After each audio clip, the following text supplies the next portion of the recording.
एक तो 190 million pounds का जो फैसला है, अब हर सूरत बगैर किसी इल्तिवा के इस वर्डिक्ट को सुना जा रहा है कि 190 मिलियन पाउंड्स के हवाले से सज़ा है या नहीं है, इस दफ़ा अवॉइडेंस है। ये फैसला बहरहाल अब मंडे के रोज़ 13 तारीख को हो जाएगा। और ऐसे में जो 8 जमानतों के केसेस हैं जो कि पीटीआई ने चैलेंज किए हुए हैं 9 मई के केसेस में, कुल मिला के 12 केसेस थे, 4 में ज़मानत एटीसी से हो गई थी और 8 रिजेक्ट हो गई थी। उनको हाई कोर्ट में उन्होंने दोबारा से उसको अपील की हुई है उसकी, और वो भी जो केसेस हैं, कितना हसीन इत्तेफाक है, वो भी 13 तारीख को लगे हुए हैं। अब देखना ये है कि किस में बचत है और किस में सज़ा है।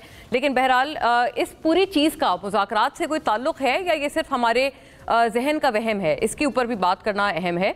और हुकूमत और पीटीआई के जो मुज़ाकरात हैं उस हवाले से अब बयानात का एक ताज़ा तरीन सिलसिला सामने आ रहा है। वो उसके हवाले से भी जो अहवाल हैं वो देखते चलिएगा कि इस वक्त हमारे पास जो मुज़ाकरात और राउंड क्यों नहीं शुरू हो रहा, मुलाकात कौन नहीं करवा पा रहा पीटीआई चेयरमैन से, पीटीआई फाउंडर से, इमरान खान साहब से, उनके तमाम तर मुज़ाकराती वफ्द की, उसका इल्ज़ाम या उसका जो ओनस है वो किसके ऊपर जाता है। ऐसा लगता है कि हुकूमत ने इतना तस्लीम कर लिया है कि ये उनके एंड पर ये मुलाकात करवाई जानी थी, और जिन लोगों ने नहीं करवाई है उनको भी पूछा जाएगा, उनके ऊपर ये जिम्मेदारी फिक्स की जाएगी। None other than Rana Sanaullah साहब ने ये वाली बात बाकायदा एक तौर पर, उनका एक एडमिशन भी है कि हुकूमत मुलाकात नहीं करवा पा रही, और साथ साथ तो कह रहे हैं कि अब हम जिम्मेदारान का भी पता लगवाएंगे। कोताही है तो इसका पता लगाया जाएगा, और वाकई ये स्पीकर के ऑफिस से ये तमाम तर मामला इनिशिएट होना था।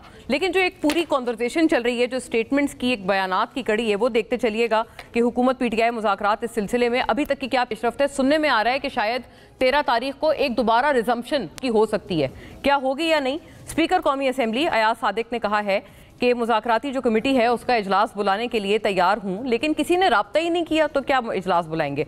पीटीआई मुज़ाकराती कमेटी के बानी पीटीआई से मुलाकात हुकूमत ने करवानी है, मेरी जिम्मेदारी नहीं है, ये स्पीकर साहब फरमाते हैं।